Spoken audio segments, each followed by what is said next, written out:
I'm Maria Menounos, and you're tuned in to AfterBuzz TV, the ESPN of TV talk. Now, let the buzz begin.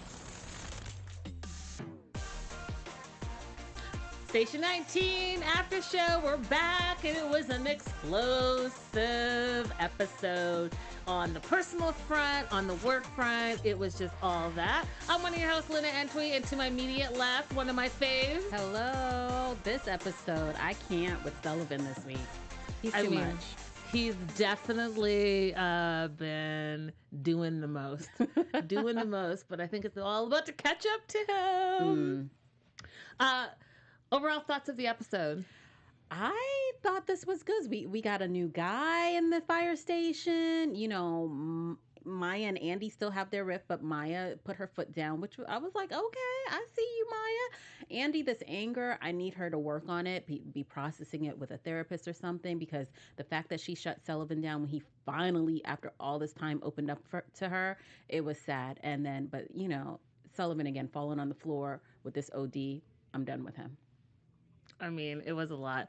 I love this episode. I love that it opened with love and it ended with love, really, at the end of the day. Even though JJ left, we know that Dean loves this child and will take care of this child. So let's just jump right into it. So the opening scene, we see Jack and Andy having sex, saying this is the last time roommates shouldn't have sex. And then he's like, yeah, they should. It's called Married Couples.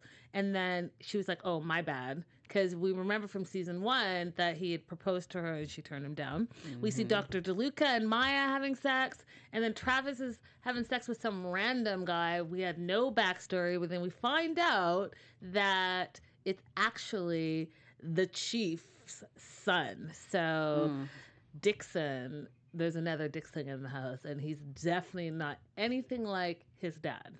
Yeah. He seems really compassionate, and I like how fresh he is. He's a probie, and you know, like he's still learning. Whereas everybody else is more seasoned, and they know everything, and they're kind of like secure in their decisions. I love seeing how like unsure of himself he was. It was cute. Yeah, he was definitely unsure. And then we flash forward, and we see Dean, JJ, and the baby. They haven't named the baby yet. They're calling the baby TBD, their daughter TBD. And Dean really wants to introduce his daughter to his mom, where we find out that we already know that their relationship has been a little contentious. Mm-hmm. Now the mom's not calling him back. And he likes to do everything like the right way. So he wants to introduce his baby to his family, the grandparents. But think about it, as we've talked about how traditional his family is. Here it is, he doesn't have a wife, but yet he has a baby. So I'm sure his mom is mad. Absolutely. And not with the girl she set him up with some other woman that I don't think they ever even met. I don't remember. So this is a lot for her to handle. And at the end of the day, it's really cute because you can tell Dean wants to please his parents. Oh, 100% he does. I mean, you're definitely a product of your environment, right? What did you think of the fact when so Dean says he's going to run to the store, and she's like, run to the store for formula. Mm-hmm. And then she's like, I iced my boob. This store is closed. Mm-hmm. Did you think that was on track with her always kind of been a little bit selfish? I think it's twofold. A friend of mine recently had a baby, so her husband, when the baby's a little bit older now, about a month or two old, and she can leave the house now, right? So there's formula available so the husband can take care of the baby. So I think it was a precautionary measure.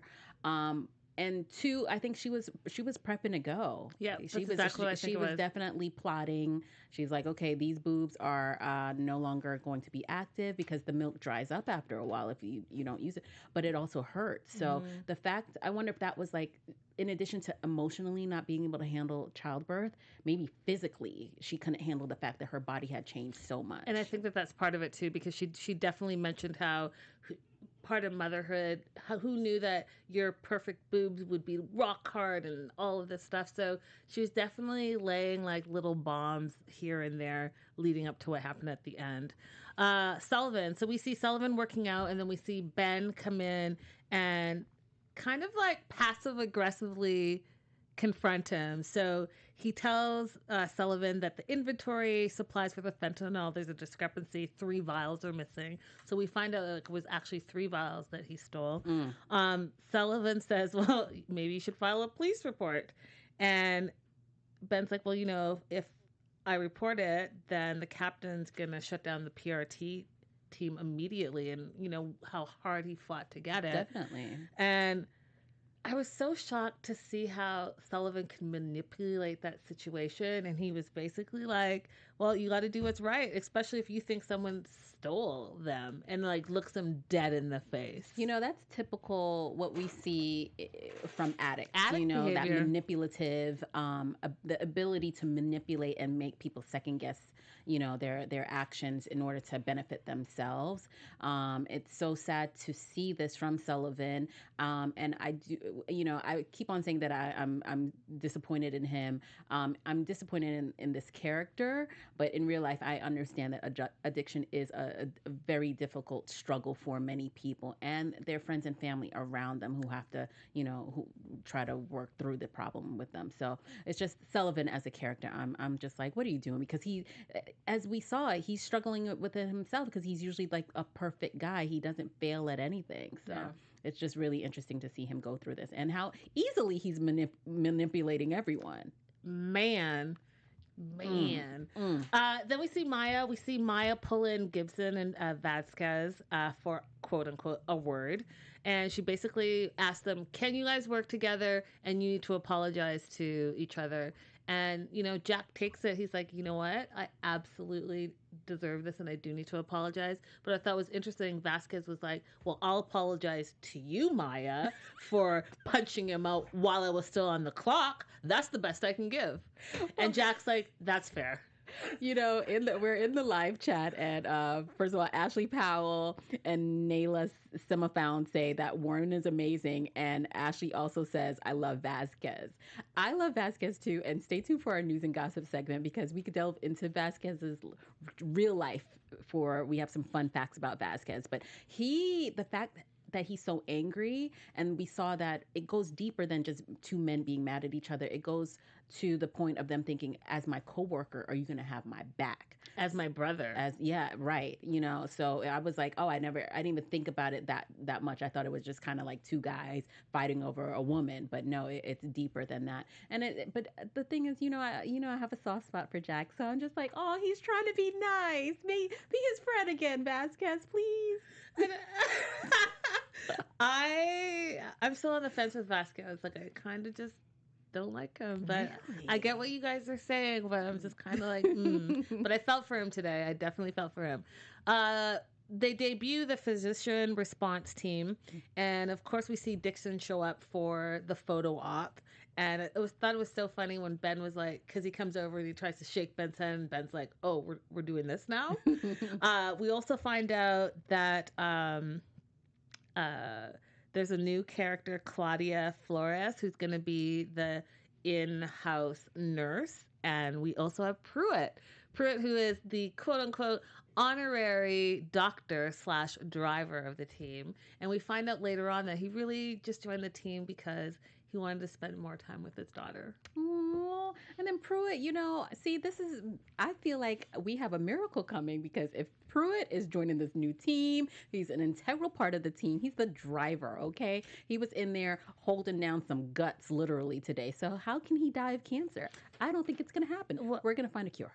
Well, and also, too, there was that moment where he's driving and Ben is sitting beside him and he says, the owner of Gray Sloan is the top urologist in the country.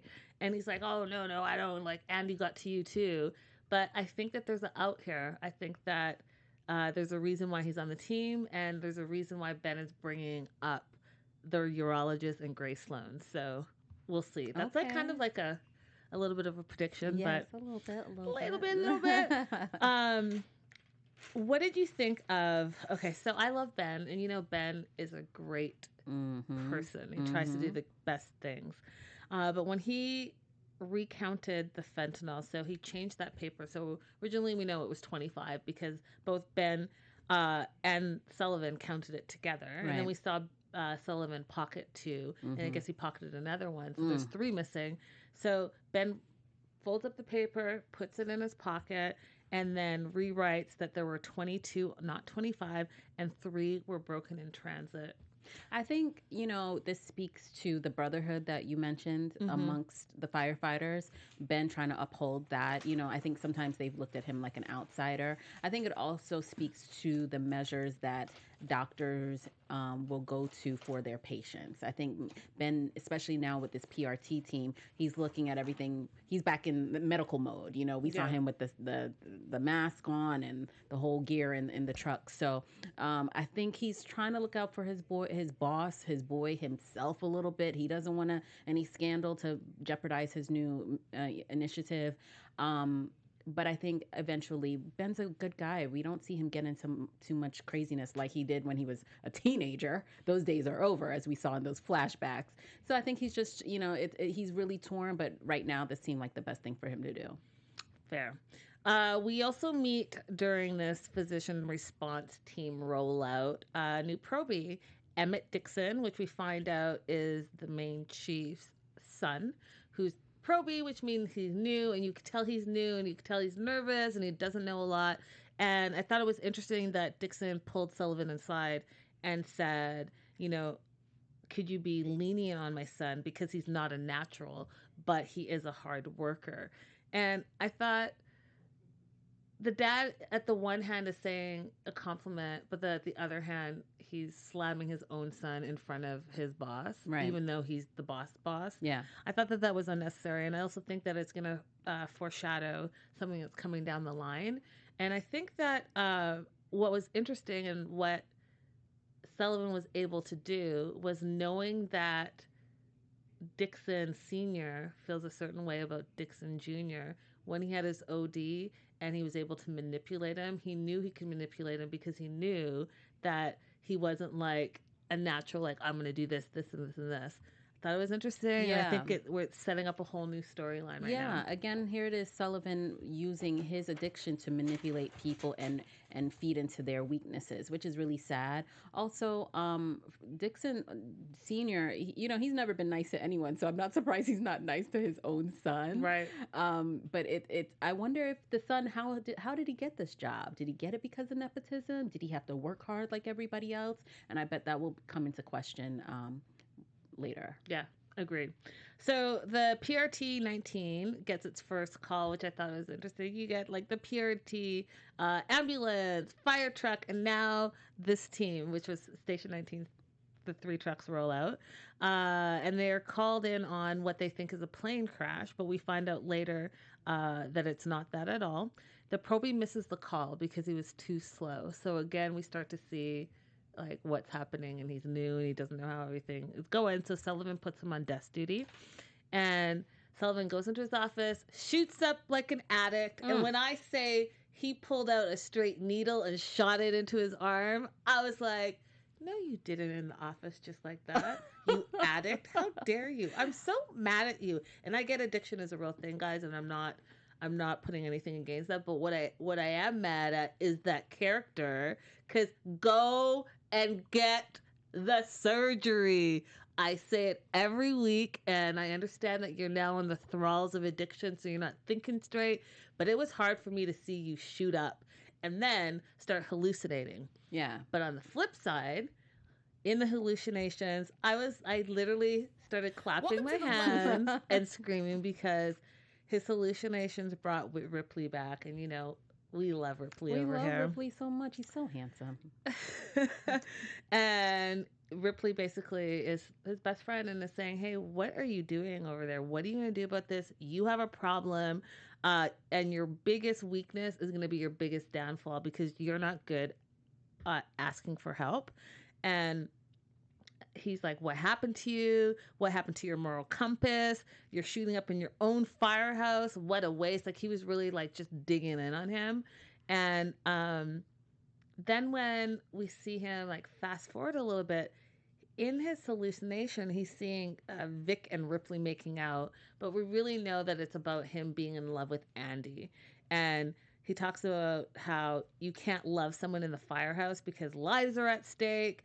And Vic says, well, you're already dead. You've already gone down that slippery slope, which to me had like a double meaning. Like, you're going to die on this overdose and you already fell in love. So you're already there. Right. Um, yeah, it was a really powerful moment. It's funny how in his during his high he saw someone that had passed, and someone that he could no longer talk to, who was his confidant, the only person he did talk to. So it shows that maybe part of the addiction is just him wanting to feel better. Like he said, he was like, I took the drugs and I still don't feel. I still feel pain. Yeah. So it's not only physical pain that he's feeling emotional pain as well. And hence him seeing Ripley. Yeah. Which is sad. Yeah, it was really sad. But then I also think that was what made him, I think the overdose and I think seeing Ripley was what made him open to going to talk to Andy. Totally. JJ and Dean.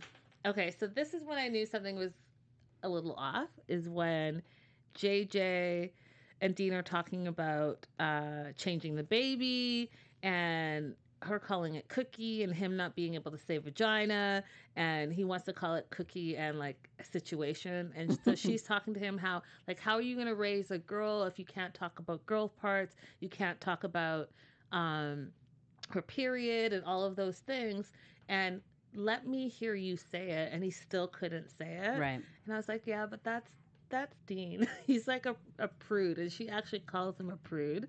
And then we see him teaching JJ how to swaddle. Yeah. And she's not interested. She's on her phone. She's not paying attention. And she's like, well, why do I need to learn if you know how to do it? Right. Which I thought was like another sign. And then he's like, well, what if I'm not home? She's like, oh, well, I'll just Google it.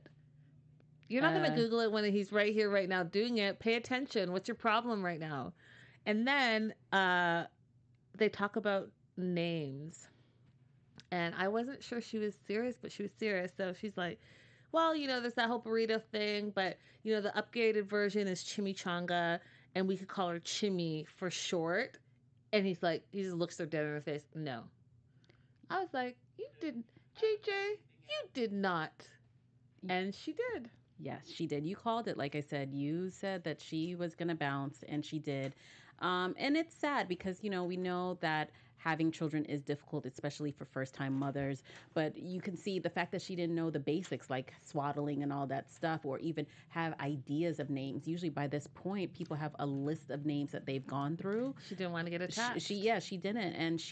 And do we consider it brave that she was able to admit to herself, listen, I cannot do this, but I want to leave my baby with somebody safe? Or do we consider it solely selfish? I think it's a bit of both. Mm-hmm. I think that she never wanted to be a mom. This was a surprise. And that's what makes it interesting from the last episode where she talked about, well, I was on the pill and that whole thing. Remember that? Yeah. So I think that she was like, well, I'm having this baby. And like she said to Dean, I wanted to give you the opportunity to either be in her life or not be in her life. You can put her up for adoption, whatever you want to do, but I can't be that person. Right. And she's like, if you want her to look me up when she's 16 or 17, I could do that. But besides that, she didn't even want to know her child's name before she left. She said she's not a mother, but you just gave birth. So you are a mother. You're making a conscious choice not to be an active participant mother. So, I don't know. What do you guys think? Let us know in the comments because I kind of can go both ways. Maybe she's doing the best thing so that she doesn't F up her child in childhood. Or she's just being strictly selfish, and maybe she could make it not about her for once. Right, because, Dean works at a fire station where he has literally seen children dropped off by parents that are unable to care for them. And you could mess up the child, like you said, whether emotionally or we don't know, she would have been verbally and physically abusive to her, taking out her anger on the child. So I think she did the best thing for her. And it takes a strong person, I think, to acknowledge that, even though, yes, it is selfish, but also it brings up the question, for people who are adopted, like our boy, Jason, what am I thinking? Jack. Foster care. Yes, he's a foster child. So what makes a mother? You know what I'm saying? Is it the person who birthed you or the person who raised you? Right. So it brings up a lot of questions. We see Emmett Dixon, the probie, with this random dude who's taking a shower, he's making a bed, making a sandwich, and Emmett doesn't know what to do with Joe. He's like, "What? Why are you here? You need to leave." And they have this whole conversation. And then, what I thought was so interesting with that is that he was like, "I don't want to go to my superiors because they're gonna know that I don't know what to do, and then they're gonna think that I'm really dumb." And when he said all the things that the homeless guy went through, the blizzard and like the deaths and the thefts and all of that stuff, he's like, those are real problems. You thinking that someone's going to think you're stupid, that's not a real problem. Mm-hmm. And I was like, you know what? Facts right there. So we're at this emergency. We find out that the aircraft explosion / fuel tank is not actually an airplane, but it's a rocket. And what did you think? So Maya is in charge, but everyone is questioning her. Even Travis was questioning her. Andy was questioning her. Everyone's questioning her while they're in this situation, and it's all in the back of her head, but she still goes with her gut, and she still like stands hard. And I had to give it to Maya because she stuck to her guns, even though everyone was doubting her and questioning her. We find out that Vic is kind of a badass. She walks over that foam. She almost lights up. Well, she does light up on fire, but Travis kind of saves her. That whole situation was scary. Yeah, I mean, Vic is also going through her own thing, secretly moving into Jackson's apartment. Yeah. Which I loved how Travis said it's similar to the homeless Yeah, I man. love the parallel. She got evicted, didn't tell him when she got evicted, and she's saying that Jackson lives in this mansion, so he doesn't even notice that she's moved in, but he's noticed. Yeah. You notice when someone's like, you're here again. Right. Especially like he's still just coming off of Maggie, and to see Vic there, although I'm sure he likes it, but to see her there repeatedly, I'm sure it stands out a bit. Yeah. So we see that Jack and Vasquez on this call really haven't forgiven each other and really cannot work together. And as soon as we find out that it's a hazmat situation, and Andy tries to radio them and goes after Vasquez, we find out that as soon as that Jack puts his hand on his shoulder, he freaks out. Explosion happens. He gets deathly injured. But what was great is that you had your physician response team. Yep. And I think between Pruitt and Ben, they're going to be able to save his life. And I say that because I know a little snippet about your news and gossip. So I hope that he's not dead. Yes, I hope so too, because I like him. He's grown on me, and I the fact that he's upset about his wife, I'm like, okay, last week he was acting too cool, like, oh, I knew what's going on, and still punched him. But the fact I like to see that this new side of him, that he cares for his wife. Yeah, agreed.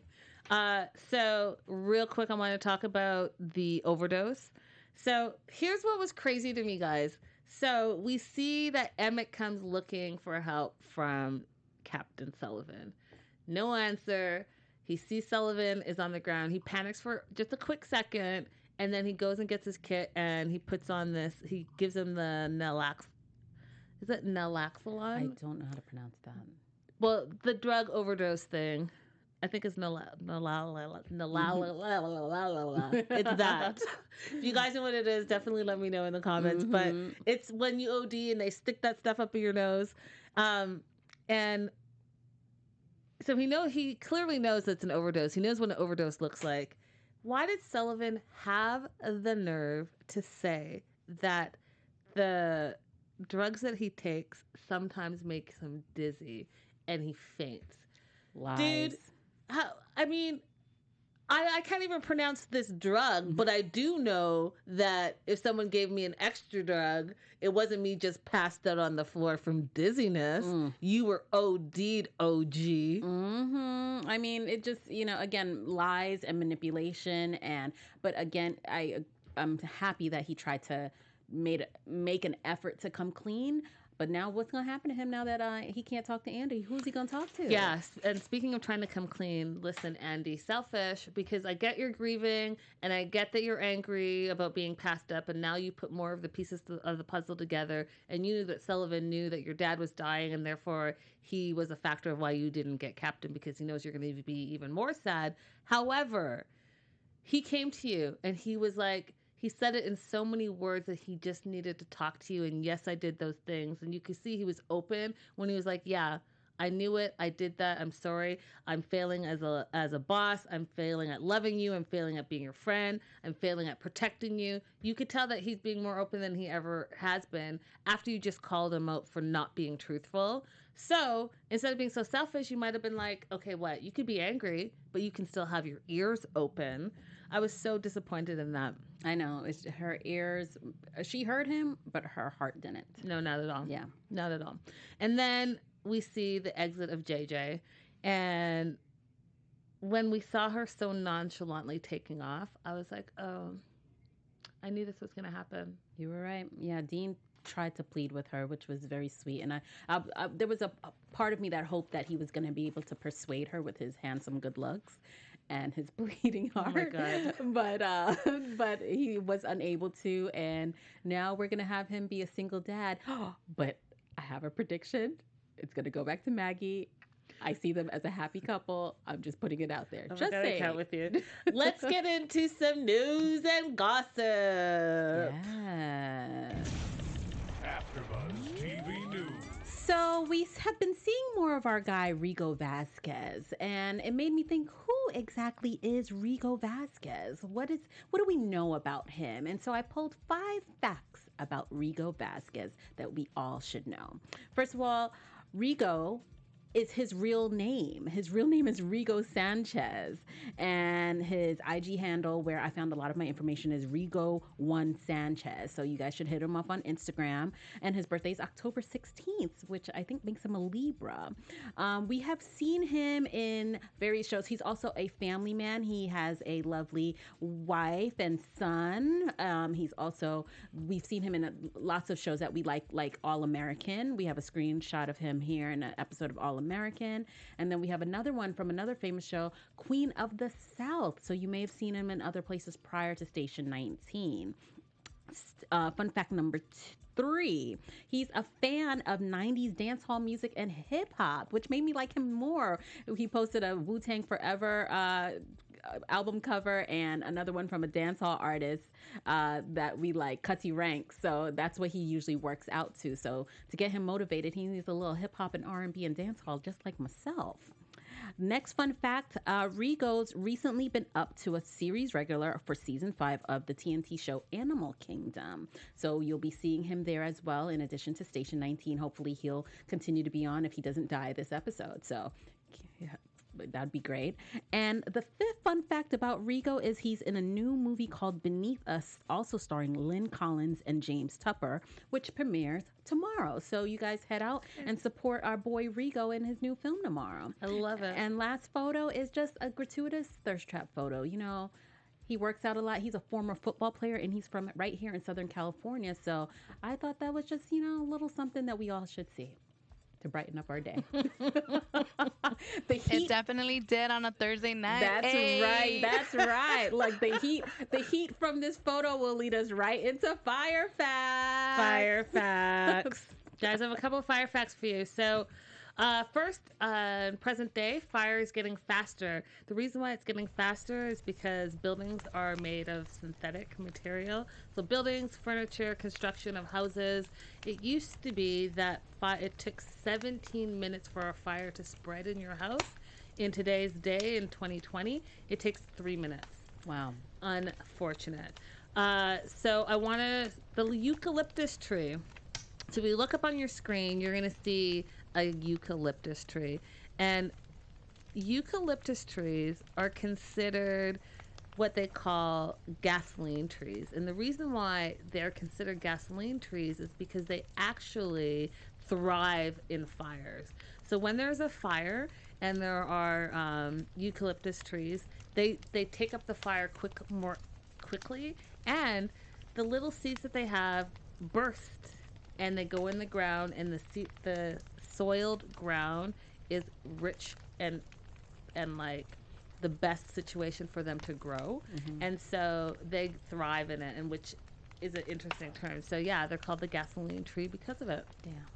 And last but not least, when there's a fire, and actually before there's a fire, you should always do this. They are promoting you to close your door before you sleep. And if you look up at your screen again, the Southern Fire Department posted this following image, which makes it clear that closing your door before you doze, the child's room with the door closed is virtually untouched by the devastating fire in the rest of the apartment. Temperatures outside the closed room quite possibly rose beyond knowledge. Now, if you look on the left, that's what the fire did to that house.